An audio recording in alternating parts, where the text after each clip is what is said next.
Hello everyone, welcome back to my channel. First of all, huge congratulations to the many students who have qualified UGC NET this time, and many more congratulations to the ones who have secured the very esteemed Junior Research Fellowship in the NET results which were released just yesterday.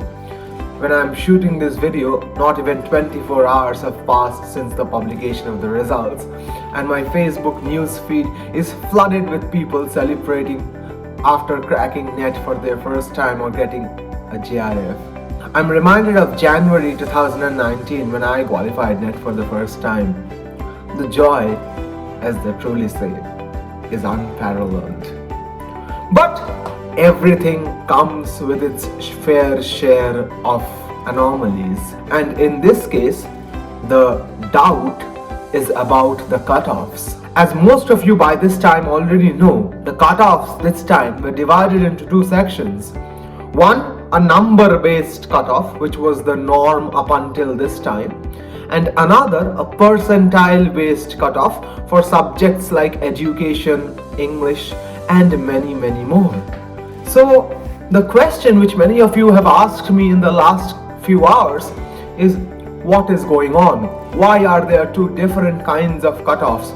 Why are people not getting their scored marks in the mark sheets or in the results that they have been given by the NTA and the UGC in a combined manner for subjects like English, education, and other subjects which have given a percentile based cutoff instead of a number based cutoff, which was the norm hitherto. So this video is all about that.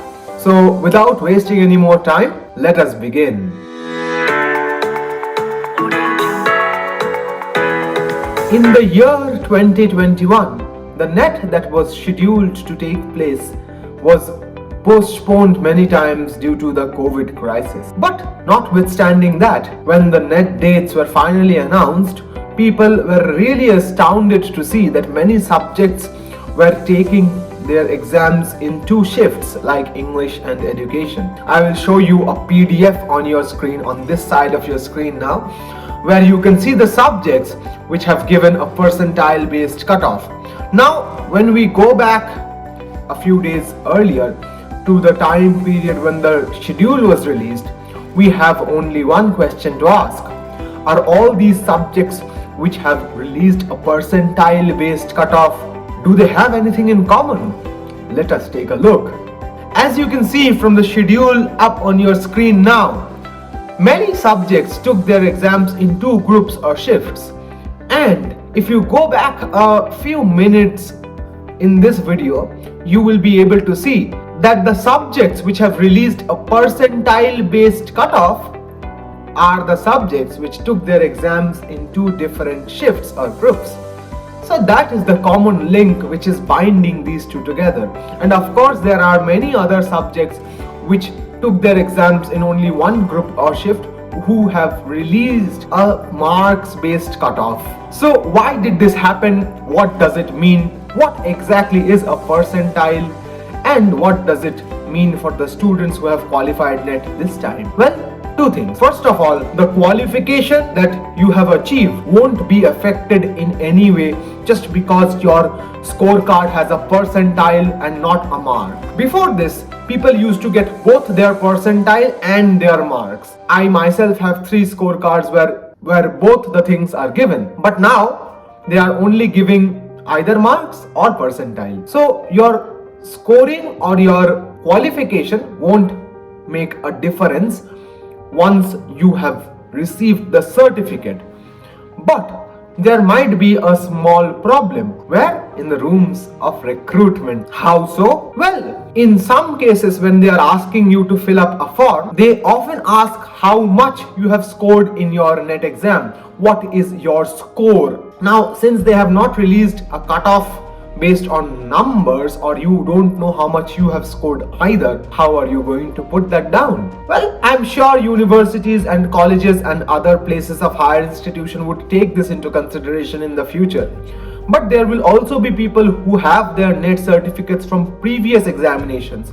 So how is it going to pan out for the different batches of net secured candidates when one batch has a number against their name and against their admit card number, and another batch just has a percentile?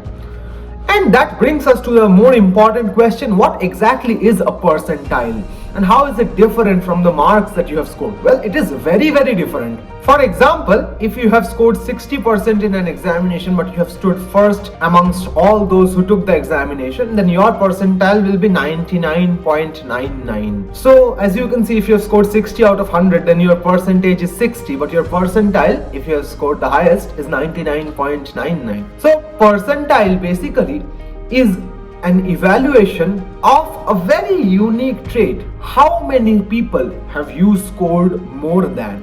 I will repeat, how many people have you scored more than in a percentage based system? That is, if the number of people who have given an examination is 100, what percent of that number have scored below you? Now, in this context, it's needless to say that since this is a comparative study, your percentile, in my opinion, can never be 100, because you, even if you have gotten the highest, will not have scored less than you yourself. And you yourself are a candidate of that examination, right? So even if you have a highest mark, then also your percentile can never be 100. I think so. My math is very weak. Those of you who know me very closely already know this. But I think common sense dictates that a percentile cannot be 100. It can be 99.99999, but it cannot be 100. Though these two digits, if 99.999 is considered a recurring decimal and the number 100 are mathematically the same number, but they don't look the same to a lay person, do they? So your percentile will not affect your qualification in any way. Rather, it shows the number of people who have scored less than you. So if you have scored a percentile of 98 point something, then you have every reason to be extremely happy. That means almost everyone except that 1.45% or whatever percentage is left after you subtract your percentile from 100, except that percentage of people, everyone has scored less than you. In the past as well, the cutoffs for nets were calculated using percentiles only. But in addition to that, your score, how much you have scored out of 300 and how much you have scored out of 100 in the first paper and 200 in the second paper, they were also given in the scorecards which were released on the day of the net results. This year, that is not the case for all subjects. The question which arises in this context is, why is this differentiation being allowed? Well, the reason is the exams for these subjects took place in 2 shifts, right? And of course, since it took place in 2 shifts, the question papers for both the shifts could not have been the same. If it were the same, then the people who came out of the first shift would have obviously told the people of the second shift what the questions were or what type of questions came, what were the answers to the math-based questions, which would have saved them some time. Of course, I'm not saying that people actually did this, wink wink, but there was an opportunity for this to be done if the question papers were the same. Now, since the question papers are not the same, it stands to good reason that the standards of the question papers would not be the same either. I myself found it after talking to many NET candidates who have appeared for both the shifts in English that the standards of question paper in both the shifts were not the same. One was a tad bit difficult and the other was a tad bit easy. Now, since this kind of a discrimination or a difference comes into play when you create 2 different question papers, there is literally no way that one can escape this. Therefore, they wanted to bring about a universal cutoff for both the shifts together.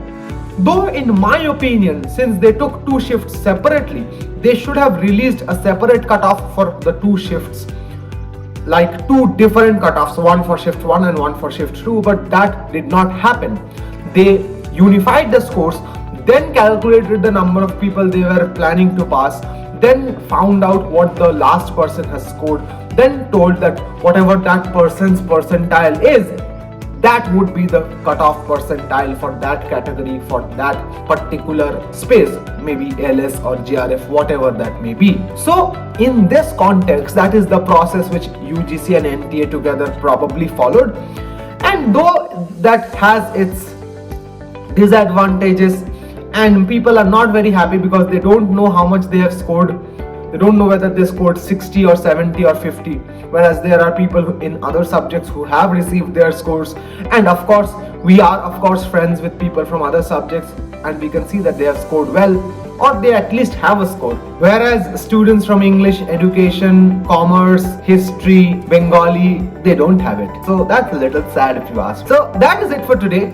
If you have further queries, comments or doubts, and if you have not understood anything which I have said because of my speed, please let me know down in the comments. If you have any suggestions, those are also welcome. Don't forget to like, comment, share and subscribe. I will see everyone in the next video. Till then, hasta la vista.